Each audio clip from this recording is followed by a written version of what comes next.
cómo potenciar el motor de la moto o de un carro o lo que sea. Cómo potenciarlo a partir de la relación de compresión. En esta ocasión voy a explicarte cómo hacer conociendo uno de los factores más importantes, que son la relación de compresión. Primero te voy a mostrar la culata junto con su respectivo empaque. Conste que este es un empaque usado, ya se quitó. Es el empaque que tenía el motor puesto originalmente, pero van a ver ustedes más adelante que estos empaques conviene a veces guardarlos, y yo les explico por qué. En esta concavidad que tenemos acá, que es donde van las dos válvulas y donde va obviamente la candela o bujía, esto es lo que se conoce como cámara de combustión. Pero también acá se da el fenómeno muy discutido, muy incomprendido a veces, que es el de la relación de compresión. Esto es bien fácil de entender tomando en cuenta que esto va sobre lo que es el cilindro, y entonces aquí se comprime el volumen del cilindro, se comprime aquí X cantidad de veces, según la relación de compresión que tenga el motor. Por eso se oye a veces que dicen es un motor con una relación de compresión de 9:1, 10:1, 10.5:1, etc.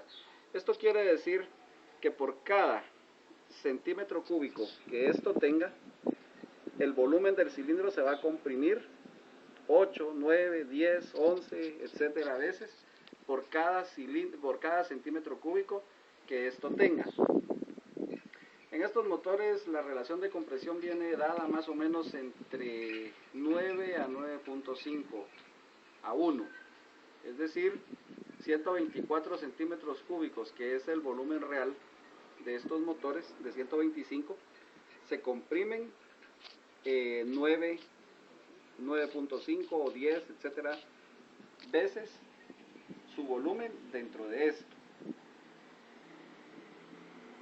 Esto, pues entre más grande sea el número de la relación de compresión, esta cámara va a ser más disminuida. Entre más pequeño sea el número de la relación de compresión, esta cámara va a ser más grande. Así, por ejemplo, hay motores que tienen una relación de compresión de 7:1 o de 8:1, en el caso, por ejemplo, de los motores turbados, porque el turbo es el que va a compensar, o sea, necesita espacio dentro del cilindro para poder trabajar o procesar el aire adicional que el turbo va a introducir forzado al sistema. Hay dos formas de potenciar un motor. Claro, ahorita estamos utilizando el motor de una motoneta para ejemplificar, porque es el que tengo a la mano para ello. Hay dos formas. Uno es incrementando el suministro de combustible al motor.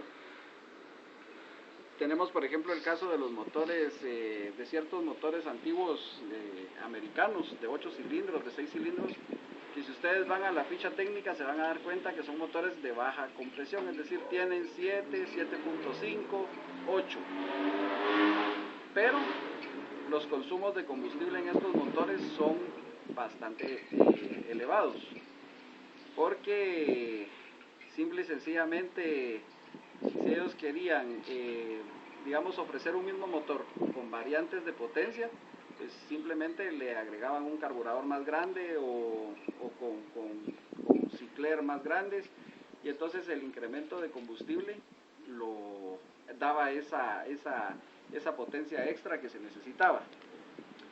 A partir de cierta relación de compresión, el incremento de combustible deja de tomar efecto. Entonces ya se convierte en un gasto inútil. Por eso yo contradigo mucho cuando dicen que hay que ponerles agujas más grandes, que hay que darle no sé cuántas vueltas más al tornillo de mezcla. A partir de una relación de 9 a 1, ya esto es desperdiciar. Sí nos da una sensación de mejoría en cuanto a lo que es la salida, o sea, en bajas y medios, pero ya de ahí en adelante es tirar el dinero por gusto. ¿Por qué? Porque ese combustible la mayoría de veces no se quema en su totalidad por estar o sea, la cámara de compresión o de combustión muy reducida, entonces como que no hay espacio para generar una combustión total.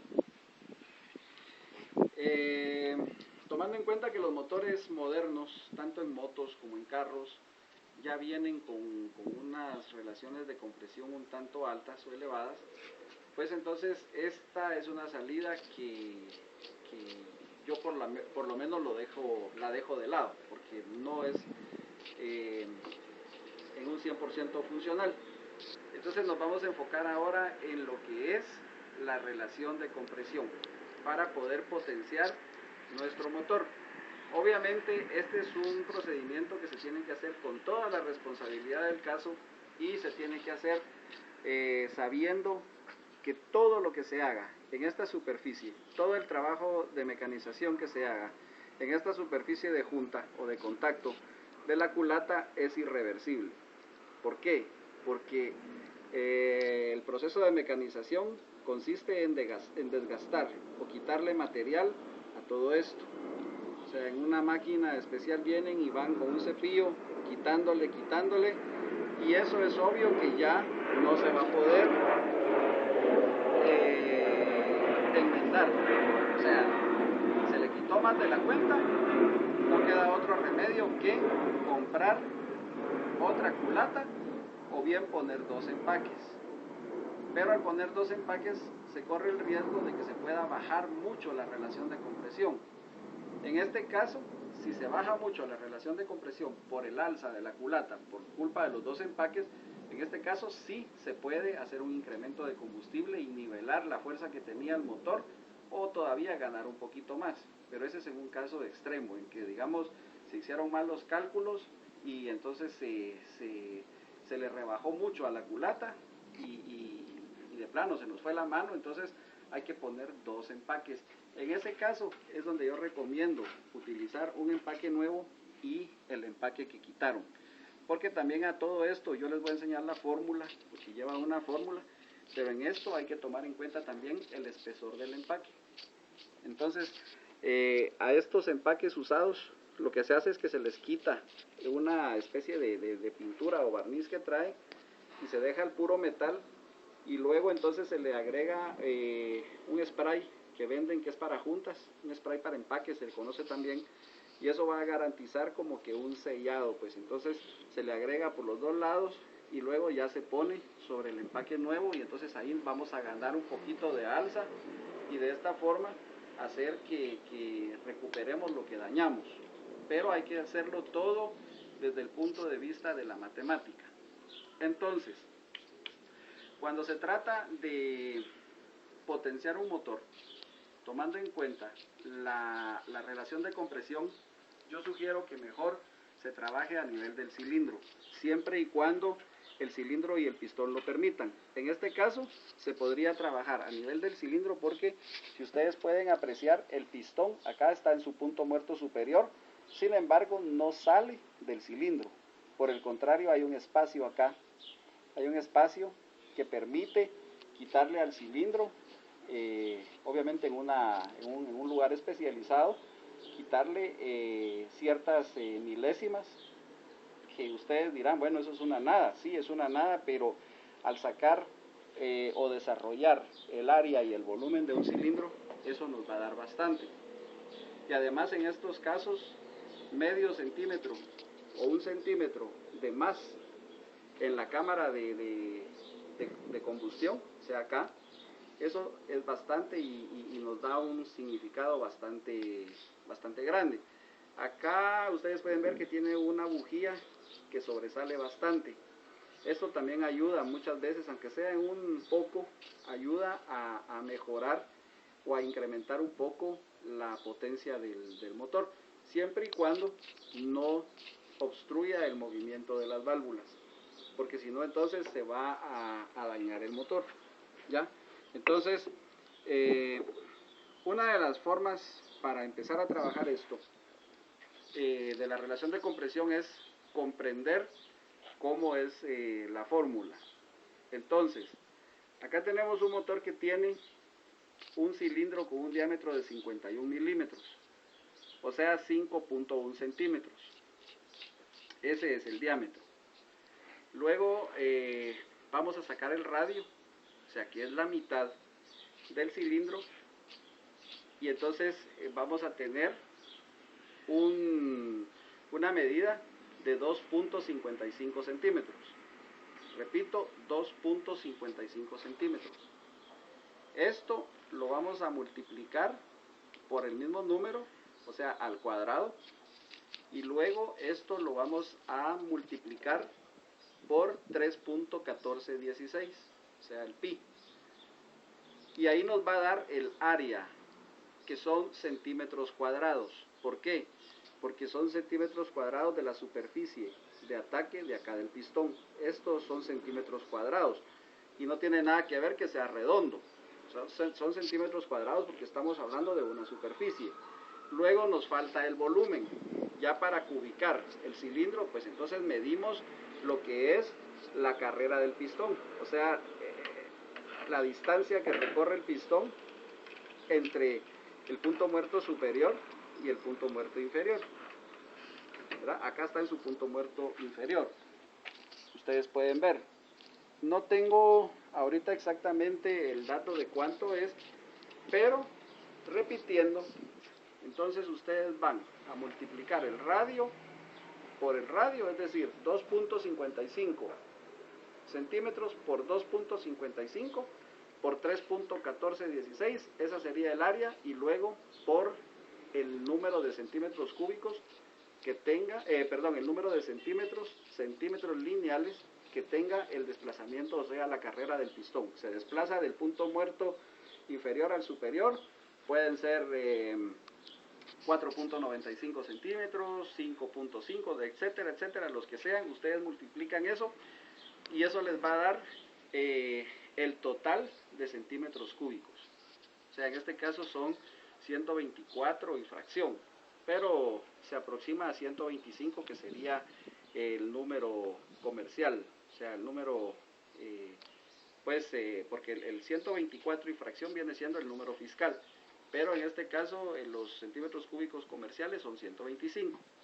Entonces, para poder trabajar y animarnos a un trabajo de relación de compresión, de variación de la relación de compresión, tenemos que tomar en cuenta que vamos a hacer el mismo procedimiento, 2.55 por 2.55, que es el radio al cuadrado, por 3.1416, por la cantidad de milésimas que le vayamos a gastar al cilindro. Son milésimas de pulgada.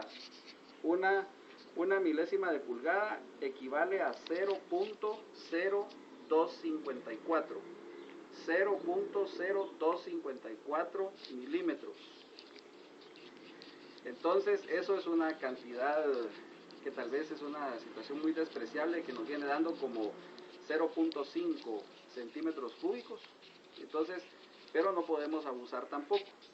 Entonces, podemos quitarle 2 milésimas o 3 milésimas para lograr llegar, pero con 2 milésimas aquí se nos va a 1 centímetro cúbico, y medio. Entonces, ¿qué es lo que vamos a hacer? Ese centímetro cúbico y medio se lo vamos a restar al volumen de la cámara de compresión. ¿Y cómo vamos a saber cuánto es el volumen de la cámara de compresión? Pues muy simple. Ponemos la culata completamente recta en una mesa o en lo que ustedes quieran, pero que esté completamente recta, y se pueden auxiliar con un nivel de esos que se usa para nivelar cosas, que tienen una burbuja de aire, y cuando ya está completamente recta, ustedes, sin sacar la bujía y sin nada, y con las válvulas completamente cerradas, van y le van a venir a agregar un líquido. Puede ser aceite, puede ser, de preferencia que sea aceite. Entonces eso se lo agregan con una probeta o una jeringa que sea de vidrio, o una jeringa que no, porque el problema con las de plástico es que se dilatan y entonces eso nos da una mala lectura. Pero ustedes se buscan una jeringa lo más exacta que se pueda, la llenan, puede ser una jeringa de 20 centímetros cúbicos y le empiezan a echar acá. Cuando esto se llene hasta acá el borde, hasta esto de acá, ustedes van a ver la diferencia que queda en la jeringa. Por ejemplo, si quedaron 4 centímetros, entonces ustedes saben que su culata tiene 16 centímetros cúbicos de cámara de combustión o de compresión.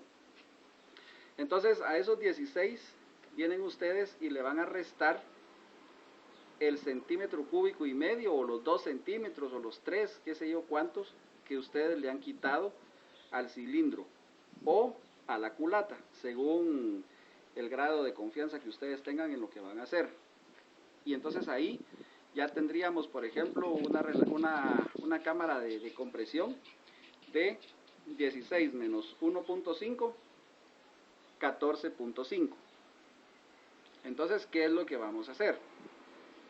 Venimos y vamos a sacar otra vez el área del cilindro, el volumen del cilindro, y a este resultado le vamos a sumar el resultado de los centímetros cúbicos que tenga la cámara de compresión.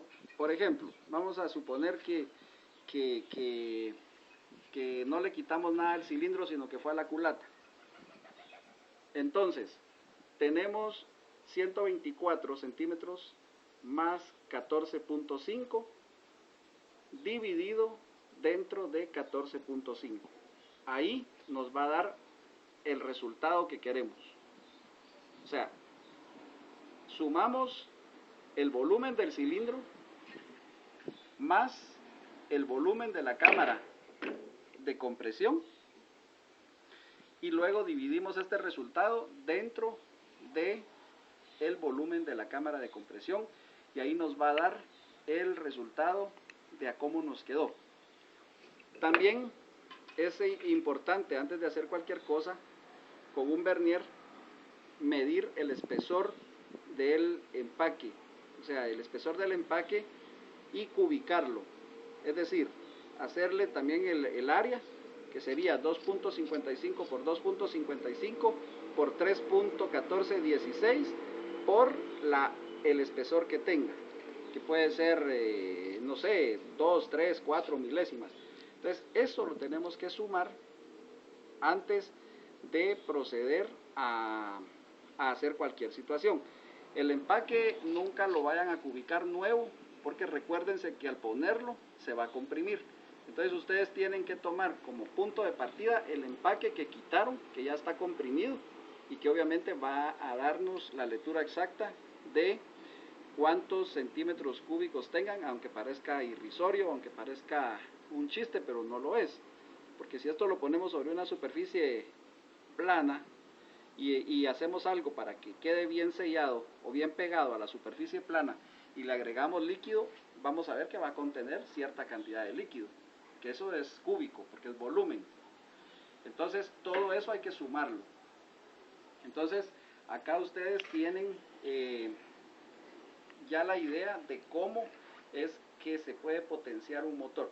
Los motores están calculados, tienen rangos de relación de compresión, así como de la potencia que pueden erogar, ¿verdad? O sea, que pueden dar, porque también hay que tomar en cuenta los materiales, tienen que tomar en cuenta los diámetros y en fin muchas cosas para no dañar y romper el motor, pues. Entonces yo aconsejo que se trabaje entre 2 y un máximo de 3 milésimas de pulgada. Y otra cosa muy importante es que, por ejemplo, si los motores vienen de fábrica para ser usados con gasolina regular, me imagino que así se le llama en todos lados a esta gasolina, a la hora de modificar la relación de compresión, también van a tener que hacer el cambio, ahora sí, a super. Y aquí voy a aclarar algo, y es un error que mucha gente comete, que de primas a primeras usan gasolina super pensando que la gasolina super les va a dar más potencia, y realmente no es así, porque el mayor o menor número de octanos que tenga la gasolina simplemente es un número que se refiere a la propiedad detonante o antidetonante del combustible. Es decir, la gasolina super tiene un octanaje superior. Esto quiere decir que no tiene la facilidad de inflamación. No estoy diciendo que no agarra fuego, no estoy diciendo que no es peligrosa, estoy diciendo que no tiene la propiedad de inflamación que tiene la gasolina regular. Y entonces, ¿de qué sirve? Bueno, pues esto sirve porque los motores hoy por hoy están optando, o los fabricantes están optando por apostarle más a la relación de compresión que al consumo de combustible. Entonces, ¿qué es lo que pasa? Al poner una mayor relación de compresión, la gasolina va a trabajar bien, la gasolina super va a trabajar bien porque al comprimirse el aire se va a generar un calor termodinámico. Y aparte de eso, la chispa de la candela, pues ahí está la compensación. Pero ¿qué pasa si se le pone gasolina regular a un motor de alta compresión? Se va a producir o a provocar el efecto de detonación. Es decir, que la gasolina regular se va a inflamar y va a detonar simple y sencillamente con el calor que le genere la compresión del aire. Y obviamente esto va a ser mucho antes de que llegue siquiera a recibir la chispa de la bujía, pues. Entonces, ¿qué es lo que va a pasar? Eso nos va a generar un retroceso en el pistón. Eso va a generar que el pistón no llegue ni siquiera a su punto muerto superior, sino que a medio camino o un poquito más para acá, venga y reciba el impacto de la gasolina y retroceda, con el consiguiente riesgo de que podemos romper la biela, podemos dañar el pistón o el cigüeñal, pues, ¿verdad? Entonces, eso es lo que significa el mayor o menor número de octanos. Por eso los motores diésel trabajan con termodinámica, porque el diésel es de mucho menos octanos y entonces su inflamación es bastante reactiva con el aire comprimido. Ustedes quieren poner en práctica lo que yo les digo, pero sin correr riesgos. Consigan un inflador, una bomba de inflar ruedas y tápenle el agujero de descarga del aire y empiecen a bombearlo. Y van a darse cuenta cómo llega un punto en que el inflador se calienta, y se calienta bastante, y si logran dejar escapar aire, ese aire va a salir súper caliente. Pues eso es el efecto termodinámico de la compresión. Y a eso se refiere entonces el que los motores de alta compresión usen gasolina super. Otro ejemplo que les puedo poner es que cuando empezaron a salir motores carburados ya con un poquito más de compresión, la gente dejaba de usar gasolina, digamos, venían diseñados ya para usar gasolina super, pero la gente, como miraban que eran carburados, le seguían poniendo gasolina regular. ¿Y qué pasaba? Que llegaba un punto en que a veces cortaban el switch de encendido y el motor seguía funcionando. No sé si alguno de ustedes pudo darse cuenta de esa característica. Cortaban el switch de encendido y el motor seguía funcionando. ¿Por qué? Porque la gasolina ya no necesitaba, como era de alta compresión, la gasolina regular ya no necesitaba de chispa para seguir funcionando. En cambio, cuando se les ponía gasolina super, pues resulta de que no pasaba eso, porque obviamente la gasolina super sí necesitaba de la chispa de la bujía para poderse inflamar y detonar. Asimismo, a motores de baja compresión se les ponía gasolina super y daban un gran problema, unos grandes fallos. ¿Por qué? Porque la gasolina super no se inflamaba en su totalidad o de una forma uniforme, como sería con un motor de alta compresión. Entonces, esta es la explicación del por qué hay que usar cada cosa para lo que fue diseñada y en lo que fue diseñado, es decir, los motores, ¿verdad? Entonces, en este caso, pues espero que me haya podido explicar bien, espero haya podido aclarar dudas y repito, los trabajos de potenciación a nivel de relación de compresión exigen mucho cálculo y mucha responsabilidad, porque si se trabajan a nivel de la superficie de contacto de la culata, ya les expliqué, esto es irreversible. O sea, si se hizo mal, pues obviamente ya no hay vuelta de hoja a comprar una culata nueva o a recurrir al uso de 2 empaques. Entonces, ustedes ya saben la forma para encontrar el área del cilindro. El radio de este, o sea, 2.55 por 2.55, aclaro, es para este motor, no son todos. 2.55 por 2.55 por 3.1416. Y esta profundidad es el recorrido del pistón, se multiplica para llegar a obtener el cubicaje del cilindro, o sea, el volumen. Ahí ya tenemos centímetros cúbicos. En el área trabajamos centímetros cuadrados, en el volumen pues ya son centímetros cúbicos. Espero que te guste, espero que te sirva, que lo pongas en práctica con mucho cuidado, mucha responsabilidad, y obviamente espero tus comentarios y que me hagas saber si te sirvió o no te sirvió y qué también ustedes más necesitan para yo poderlo hacer, siempre y cuando esté dentro de mis posibilidades poderlo hacer. Gracias.